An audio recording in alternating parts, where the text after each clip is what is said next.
Hey everyone, welcome back to the channel.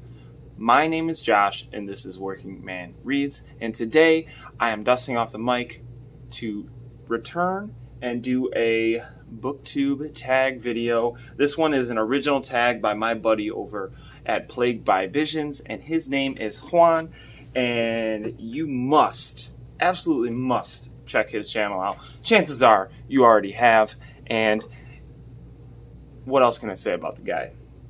He is fantastic. He is a beacon, a pillar for our horror tube community. So thank you so much.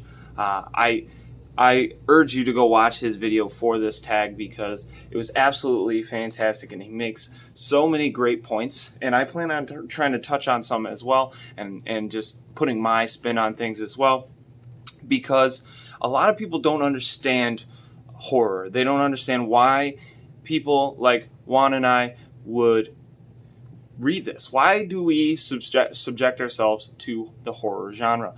And the truth is because there are no borders in horror. There is no straight line. You must follow this. This is how plots work for horror. Like we're on mystery novels, you can kind of get the gist of it. Thrillers, you kind of get the gist of what's going on. There's usually a twist. Things like that. With horror, honestly, you can end a book and everyone can be dead. The reason why horror shines, in my personal opinion, is because it shines a light on the side of humanity that we don't like to look at. We don't like to see what is next door. We don't like to see what is actually happening in the world. Now, not all horror, I mean supernatural stuff, that's all, we can argue that until the end of time. But the human horror, the horror about murdering and horrible things that happen, it is true. It happens, and that's the dark depravity of horror as a genre, and that's why people enjoy it. Most people don't understand, family members don't understand. It also gets a bad rap as not true books or literature or whatever, because it's kind of can be smutty. All right, so let's get into the prompts. Number one, a horror story that scared or disturbed you. I'm going to go with Womb by Duncan Ralston. Just wanted to give a little love to this one. It's pretty popular now, actually. It's kind of blown up because of TikTok. So shout out to Duncan Ralston. I really enjoy him as an author. He is a fantastic human being and makes me laugh quite regularly. And this book could have went in prompt number 3, which is making you laugh as well, because there was like 5 different parts in this book where I was like, bro, that's ridiculous. So, but it is disturbing, gross. And yeah, so Womb by Duncan Ralston. That is my pick for number 1. Number 2, a horror story that depressed you and made you cry. This also could be a twofer. I might mention it again later.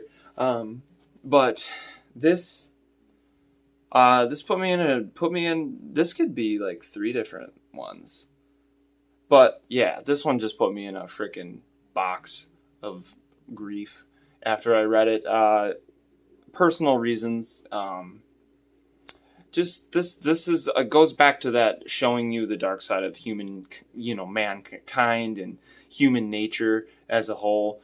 There's a lot of depressing stuff that really happens in the world, and I think a lot of our population doesn't want to shine the light on it because it makes you feel uncomfortable. It makes you feel sad because maybe you have lived a pretty good life, like I have. I've lived a pretty okay life. I live in the suburbs with my family, and everything is okay. Not everybody grows up or lives like that. So Betty by Tiffany McDaniel, fantastically written. Read it. Alrighty then. So a horror story that made you laugh. Now, certain areas of Daniel J. Volpe's Talia, I actually laughed out loud audibly. Like, just, I was reading, which is rare for a horror story. I laughed and it wasn't because it's a bad book. I thought it was a pretty good read. I recommend it. Plus, this cover is freaking awesome. But there is a certain scene, and it's right in the beginning, where there is I don't even know if I can talk about it on the channel, but there's a really funny scene, and it's graphic. And so, yeah. So, Talia by Daniel J. Volpe. Freaking hilarious. All right. A story that made you angry. I'm going to put What a Good Girls Do, or something like that, by Jonathan Butcher. This book I DNF'd because I was uncomfortable. It made me very angry. And it's not because the author didn't do a good job. Honestly, I think it was very effective what he was attempting to do. The main character is abused, intellectually stunted because of trauma, and it's brutal. It's brutal. Well written, though. Fantastically written. I DNF'd it. I just couldn't hang. I couldn't handle it. I'm going to like Juan's video. Oh, I'm not actually signed in. That's why. I was like, why didn't I like it? Like, comment, subscribe, as always, for us booktubers, because we don't get enough views as it is. But, yeah, it made me super angry, because I was like, oh, God, this stuff happens in the world, and, like, no little girl should go through that. But he was it was true. I did talk to the author after the fact, and it did come through as the girl's actually like 17 or 18, and she had just been abused her entire life, and that's why she's like emotionally stunted and like just not like all there. And it's just, oh God, I'm glad I DNF'd it, to be honest with you. It's just sometimes you're not in the right frame of mind to read messed up stuff, and that's okay. All right, so number 5. I am going with Stephen King's Pet Sematary. Number 5 is a horror story that is important to you. And the reason why Pet Sematary is important to me is because I credit it with being the book that got me into reading again. I read it when I was living in Arizona, and I had some downtime in between classes when I was teaching, and then I was coaching football after the fact.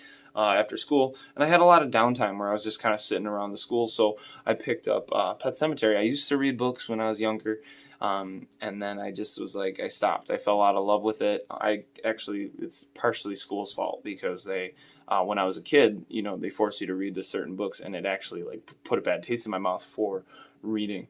But then here I am now, so I credit this. We all know this story. And it also made me angry as a father, like certain scenes in this book. But fantastic.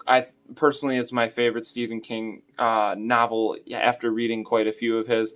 I just think that it's not overdone. It's not overly written. The father of the story is really authentic and packs a punch, and just all the characters come off very realistic. There's classic catchphrases, not catchphrases, but quotes from this story that most people know and quote. So yeah, Pet Sematary by the great Stephen King. Highly recommend it. If you haven't tried Stephen King, but I don't know why you'd be watching my shit, isn't it?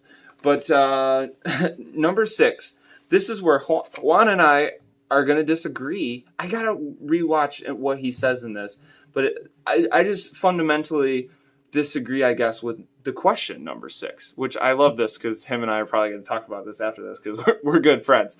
So a non-horror story that you consider horror. And I think this is the problem with the genre horror as a whole. I'll get to my pick in a second. Is that this is not put in the horror section at Barnes & Noble or a bookstore. It's not horror. It's contemporary fiction.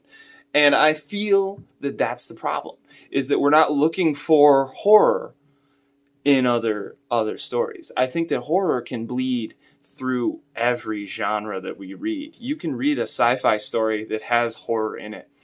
You can read a fantasy novel.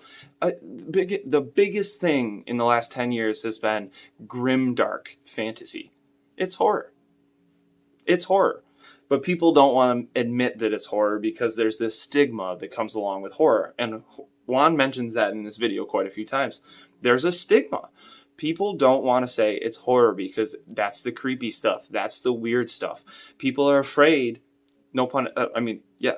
People are afraid to admit when horror is horror. This is horror. I think there is no non-horror story. I think any story can be horrific. I don't know. I could be totally just reading too much into it. Another reading joke. That's pretty funny. Another book joke. But I did pick. I just wish horror was more mass appeal. But then again, it would be not as niche.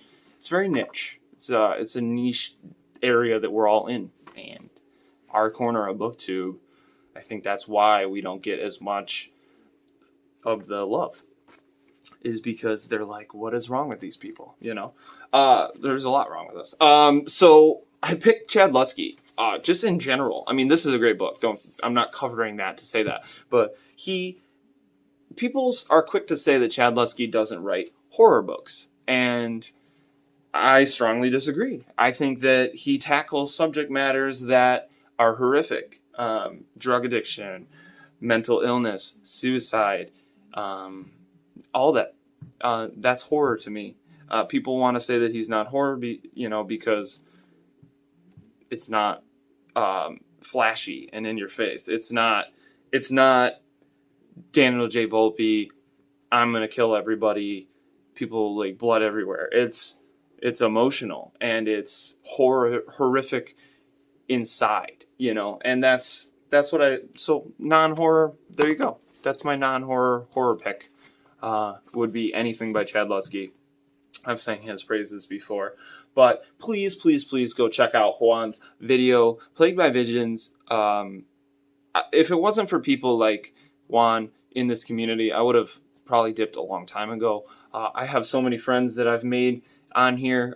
You got John over at Books of Blood. You got, if I sit here and start naming everybody, it's gonna be crazy. But there's certain people that I met on here that I consider lifelong friends, and that is why it's going to be hard for me to ever really fully walk away. So I will be making some videos here and there if I feel inclined. I got tagged in another video. I think it was by John over at Books and Blood. So I will do that after. I'm not going to tag anybody. But if you are watching this at this point, please, by all means, do the tag. Give me a shout out, because I'm not doing enough of the legwork myself anymore. I'm kind of just having fun. So I appreciate you guys. Until next time, this has been Working Man Reads, back with another video. So, yeah, happy Monday. Peace.